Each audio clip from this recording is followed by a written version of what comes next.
don't estimate the numbers. You have to put the actual amount of rent you received, the actual amount of money you paid.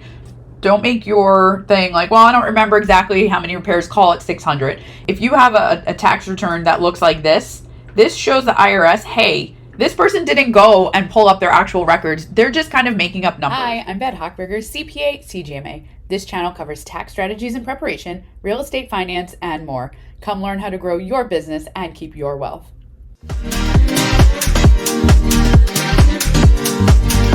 We're going to walk through your Schedule E for your rental properties. We're going to walk you through the form line by line. So you're going to go to the IRS and you're going to take a look and you're going to find this form. This is Schedule E, right? Supplemental income and loss from rental, real estate, royalty, partnership, blah, blah, blah. But we are only concerning ourselves with this first page. We're not going to deal with page 2, which is where you get into the parts that talk about partnership, S corp, etc., that kind of stuff. So we're going to start here. Put your name. If you're filing 1099s, you would be checking these boxes. And if you don't need to file 1099s, let's check those.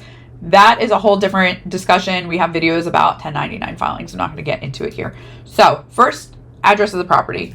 So physical address. Now, if you own it in an LLC, you can also put that name here, right? You can say it's, Best Rental Property LLC, right? Whatever your name is, if you want to, right? It's not required, but sometimes it's easy for yourself or your tax preparer just to understand what's going on here. Now, part 1B, the type of property you're looking at, right? And you see there's options here. So these are the codes that you're going to put in this box. We're just going to deal with the plain old boring single family residence for this. And then here, how many days did you rent it? Well, in this case, we're talking about a long-term rental, rented for the whole year, 365 days. You're going to fill this in to match what you have, right? Don't just fill it in based on what I'm doing. Match it to what you have. So if you've got an Airbnb, you're going to put the short-term vacation rental. If you own a warehouse and it's commercial, put in 4, right? It's just based on what the property you actually have is. Now here, this is where we get into what we like to call a profit and loss, right? This is going to show your income and all your expenses. So I don't know, we're going to make up some numbers. Maybe you had some legal fees, I don't know, $1,000 legal fee, and that's not unreasonable. It's probably cheap.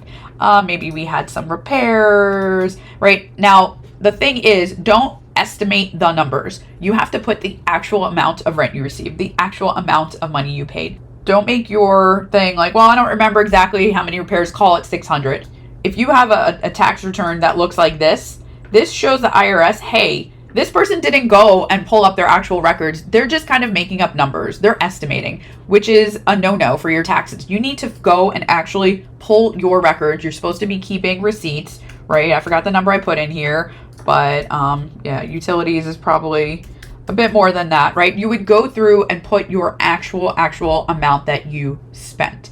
Now, here's the tricky part. Depreciation. You actually need an entire different form for depreciation. This, if you're using like a tax software, this number is going to pull in from that depreciation. It's a little too involved to deal with in this video, but I'm just going to make up a number because that's what we're doing here today. We're just giving you an example. But you would need to actually calculate out the depreciation, which is not always the easiest thing. So just going to put that there. Now here, if you've got other stuff that you paid, maybe you've got, I don't know, a landscaper or something like that, and you want to list it out, you can put it here. Or if you've got a lot of things that don't fit nicely into the pre-filled out boxes, you're going to have a statement, right? Maybe statement 1, and you're going to attach another sheet to this. I'm just going to make up some numbers here. That was too high. And now line 20. And of course, if you guys do this in software, you're not sitting here like paper and pencil and filling it out. I really don't recommend doing it that way because It's hard to know. Like, it doesn't tell you on here that depreciation needs to come from that other schedule, right? Things like that. The software knows it because it's been built as a more comprehensive solution. If you try to just fill this out one page at a time with what you think you need, it's going to be a little bit challenging for you, for sure. Definitely going to be a challenge. So we're looking at here, I'm just adding it up in my little calculator. Okay, cool. So now you might notice that my rent is my rent is less than my expenses, right? So we're going to have a loss here. We're going to end up with,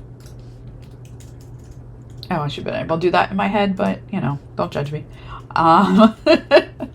We have a loss.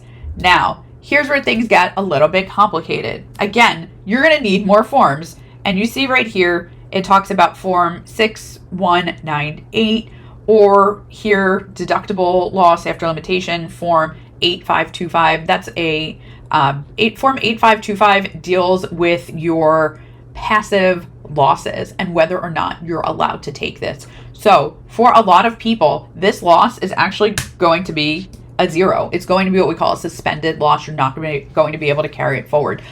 But again, don't just fill this in following me. You need to have it apply to your situation. And again, use software. Don't try to do this by hand. It'll take you a really long time, right?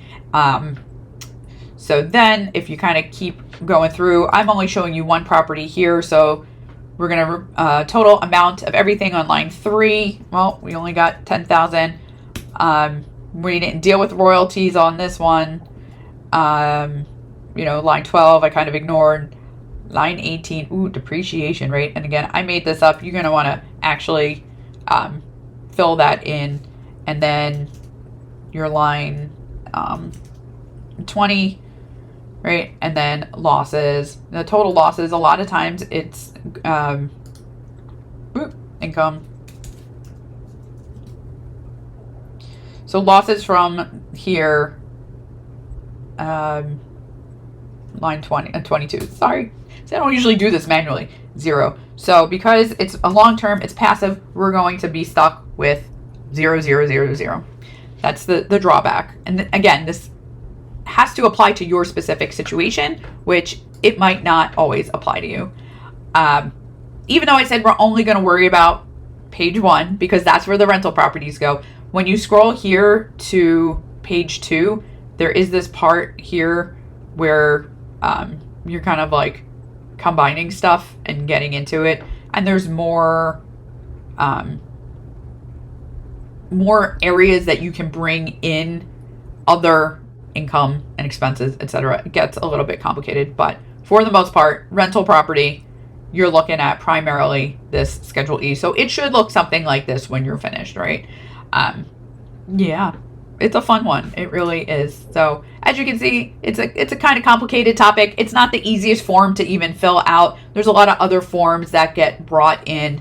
Software is your friend in this case. You can absolutely, TurboTax or one of those H&R Block, any of those commercial software makes it a lot easier to get through doing taxes for rental properties. And the good ones will even kind of ask you questions about if it's passive or not and what activities you're doing, things like that.